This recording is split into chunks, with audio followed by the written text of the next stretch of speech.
दर्शन का पालन करने से राम की भक्ति स्वतः अपने जीवन में उतरने लगता है।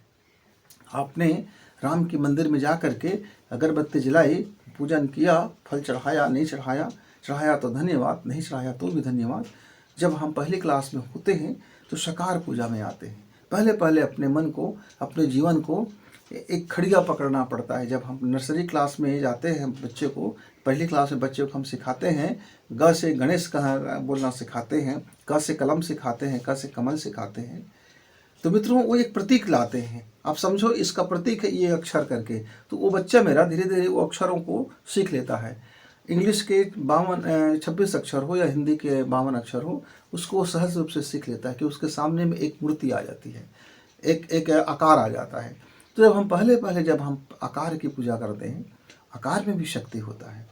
तो मेरे आज का जो कथन है मेरे उन राम भक्तों के लिए है, उन युवाओं के लिए है जो अभी युवा है, और वह युवा है और अपने जीवन को नियोजन करना चाहता है, समृद्धि चाहता है, करियर बनाना चाहता है, यहाँ धन संपत्ति भी चाहता है, सुख भी चाहता है, आनंद भी चाहता है, प्रेम भी चाहता है, भक्ति भी चाहता है।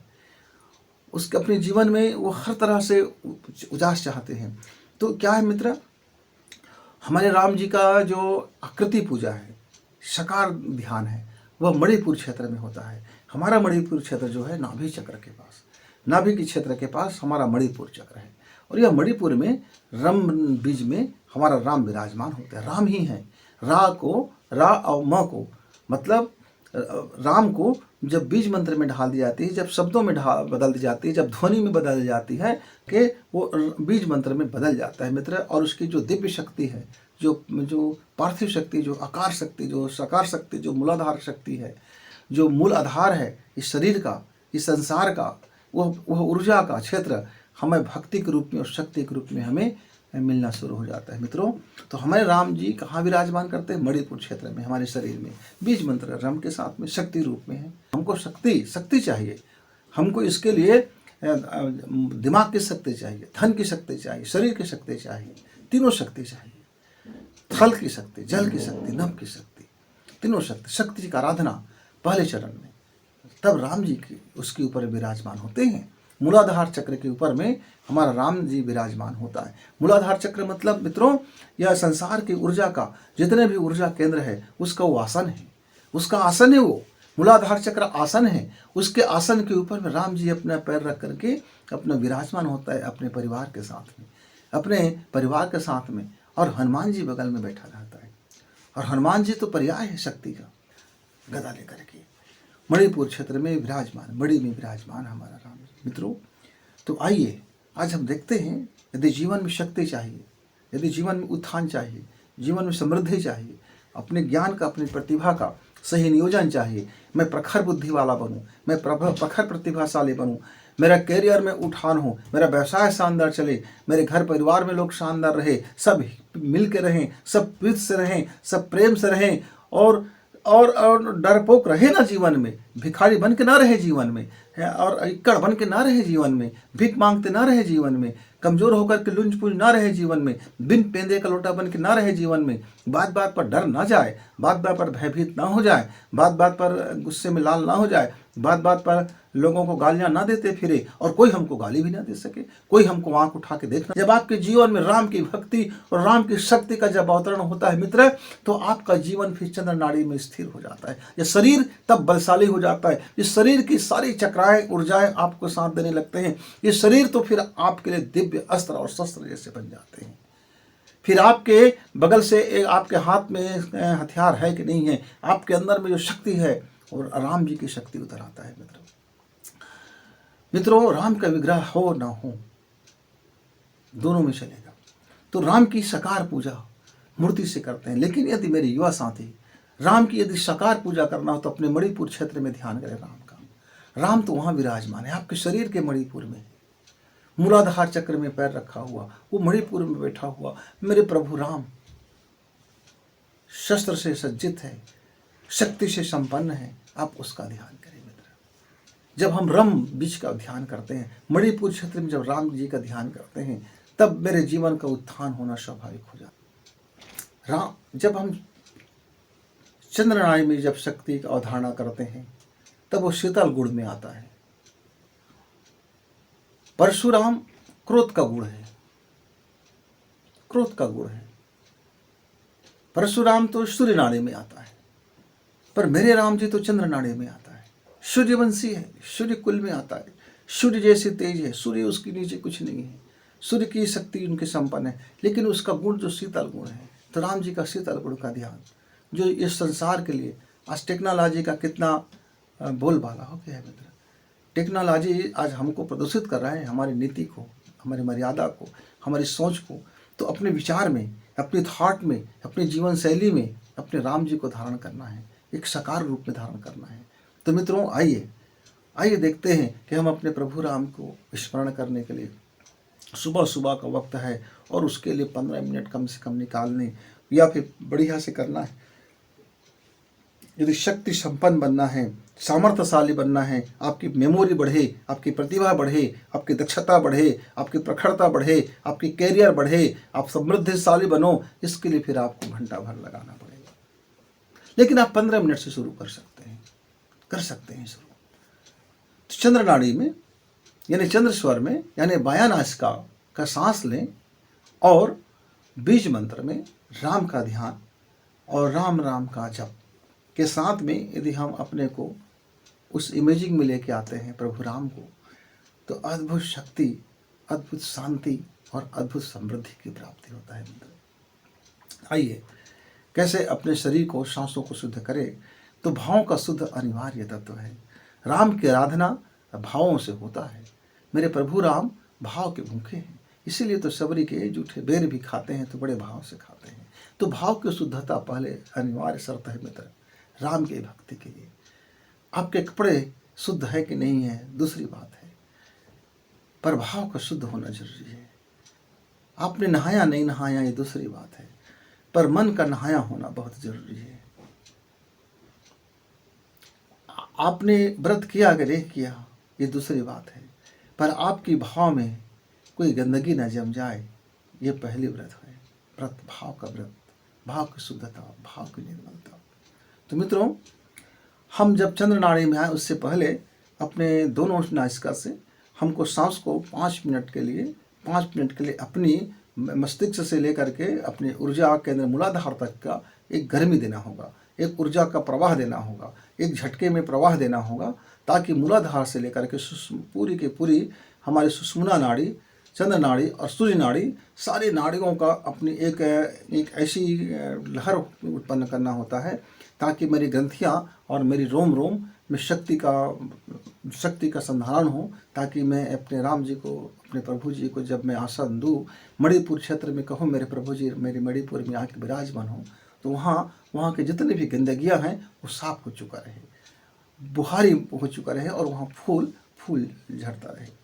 तो मित्रों, आकाश का ध्यान करते हुए, अपने प्रभु राम जी की छवि को ध्यान में लाते हुए, आप दोनों हाथ आप गोदी में रख लीजिए, और हो सके तो वज्रासन मुद्रा में बैठ जाइए, या फिर सुखासन में, वज्रासन में या सुखासन में, या फिर हनुमान आसन में, जिसमें आपको सुविधा लगे बैठ जाइए। उसके बाद आप 5 मिनट तक का दोनों नासिका से खूब आपको गर्मी उत्पन्न करना है। लेकिन आपको चक्कर आने लगे तो उतना ही करना जहाँ से आपको चक्कर ना आए। पहले हो सकता है कि चक्कर खा के गिर जाओ, इससे अच्छा है कि थोड़ी सी चक्कर को बचा लिया जाए। तो शुरू करते हैं। आइए थोड़ी सी मैं आपको करके दिखाऊंगा।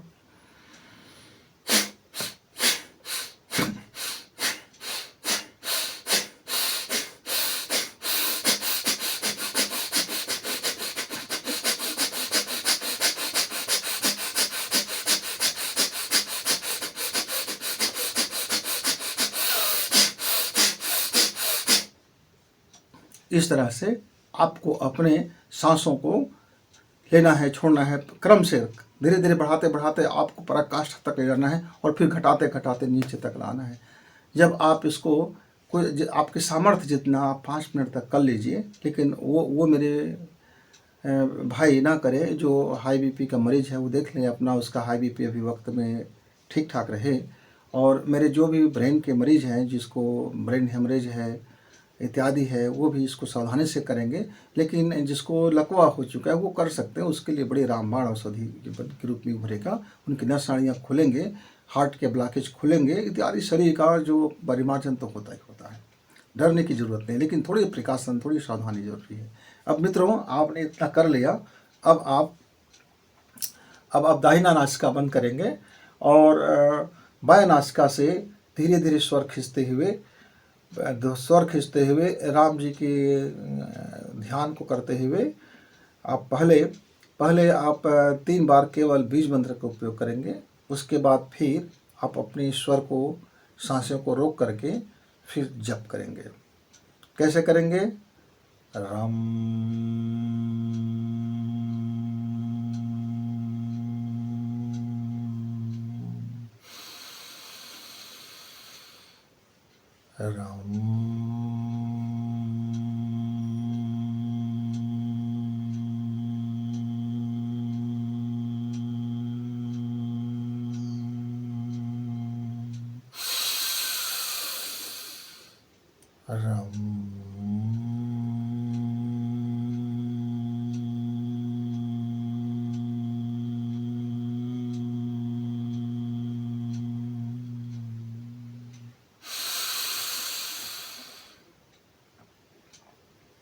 अब इसके बाद मेरे मित्र 15 मिनट तक आपको बायां नासिका से प्राणायाम करना है। बायां नासिका से प्राणायाम करना है। प्राणायाम करते समय कोई जप नहीं करना है। धीरे धीरे सांस भरेंगे, धीरे से सांस बाहर निकालेंगे।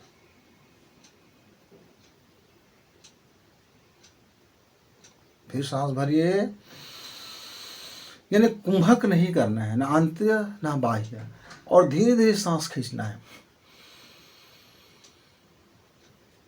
भाव करना है कि राम जी अपने सूक्ष्म रूप में, अपने प्राण रूप में मेरे शरीर के अंदर में, मेरे मणिपुर क्षेत्र में जा करके वो स्थापित हो रहे हैं, विराजमान हो रहे हैं। प्राण स्वरूप में, ऊर्जा स्वरूप में वह मेरे नाभि के पास में आकर के वह मुझ पर कृपा कर रहे हैं। यह भाव करना है, सिर्फ भाव करना है। और सांसें आपको 15 मिनट तक का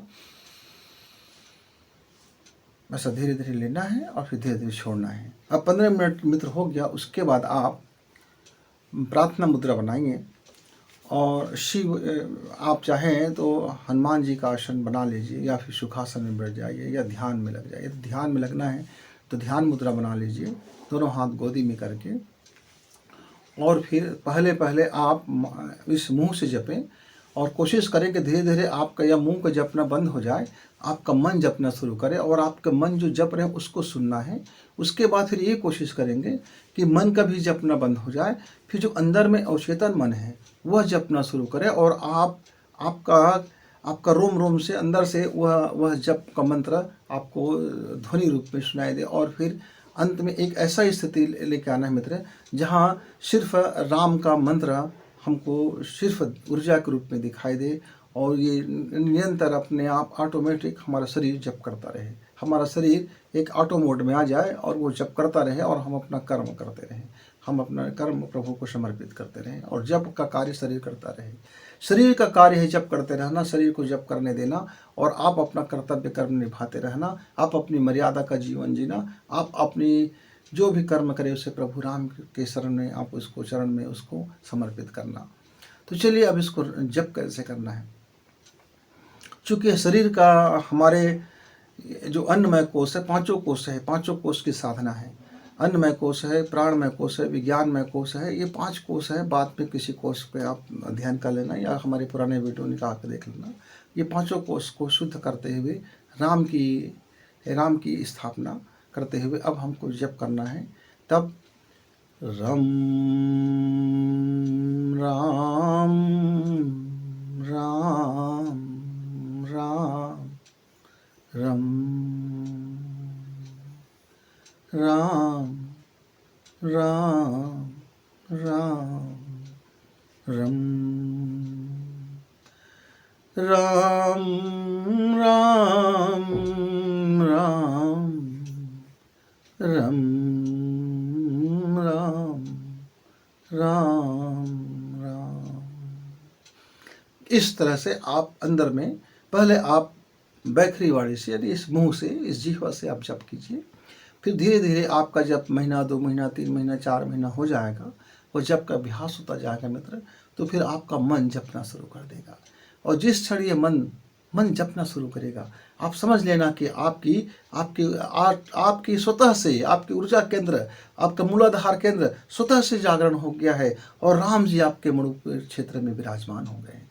जब तक मन ना जपे या शरीर जपता रहे, तब तक समझना कि राम जी का अभी तैयारी है, आगमन करना है। सबरी की तरह प्रतीक्षा करना, रोज बुहारी करना, रोज भाव को पवित्र करना, रोज कहना कि मेरे राम जी तो आएंगे ही, मेरे राम जी तो आएंगे ही। इस वो एक विश्वास के साथ आप जप करते रहिए। जैसे जैसे मन आपका जपेगा, तो फिर समझिए कि मणिपुर क्षेत्र में राम जी का कृपा हो गया, राम जी विराजमान हो गए। मित्रों, इस तरह से आप अब जप का समापन करना है, तब क्या करना है? जप का समापन करते करते आप हाथ जोड़ेंगे और कहेंगे,